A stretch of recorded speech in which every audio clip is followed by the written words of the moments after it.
Assalamualaikum warahmatullahi wabarakatuh. Perkenalkan, nama saya Muhammad Noval Behaki. Saya dari kelas 6C Akuntansi Pagi.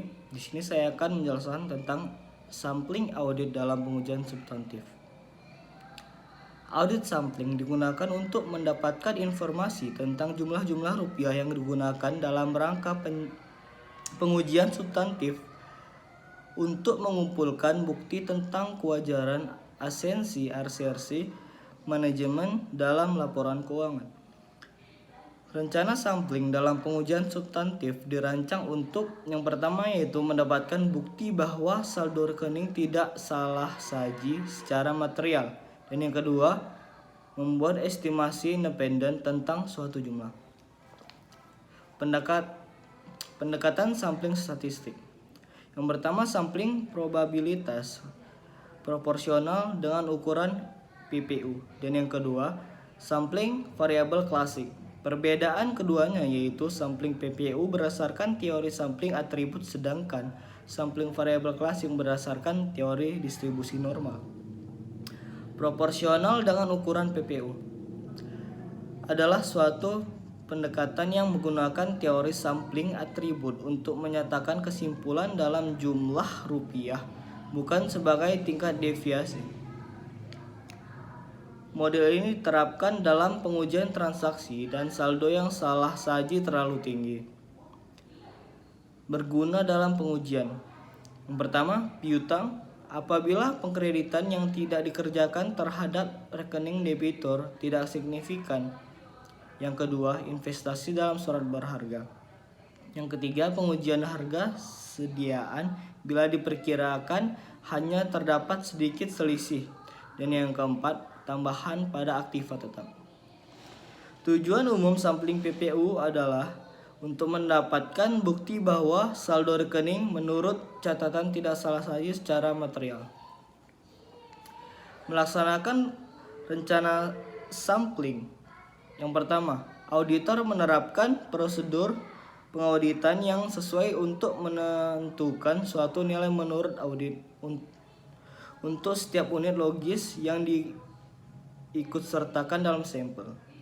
Yang kedua, jika ada perbedaan, maka auditor harus mencatat nilai buku dan nilai menurut audit dalam kertas kerja. Dan yang ketiga, info di atas selanjutnya akan dipakai untuk melakukan proyeksi atau total salah saji dalam populasi.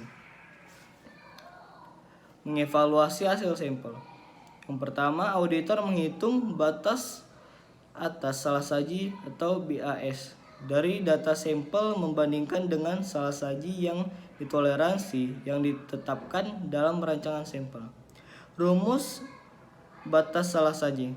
BAS sama dengan PS tambah CRS.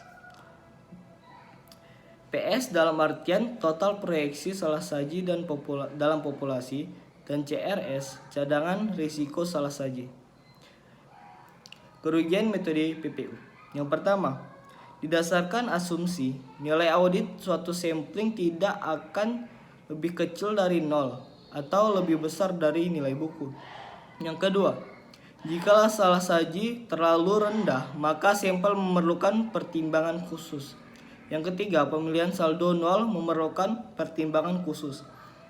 Yang keempat, evaluasi PPU melebihi CSR bila ada salah saji dalam sampel.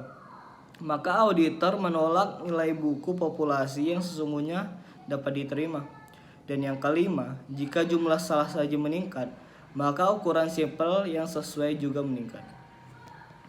Sampling variabel klasik.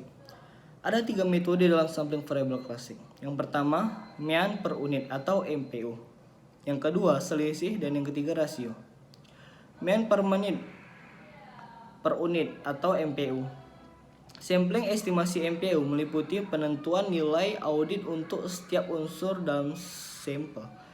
Rata-rata dari nilai tersebut dihitung dan dikalikan dengan jumlah unit dalam populasi, maka diperoleh taksiran total nilai populasi.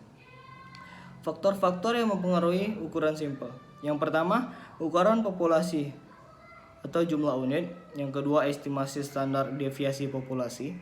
Dan yang ketiga, salah saja itu ditoleransi. Yang keempat, risiko keliru menerima. Kelima, risiko keliru menolak. Dan yang keenam, rencana cadangan risiko sampling metode. Rencana rancangan risiko sampling. Metode estimasi selisih.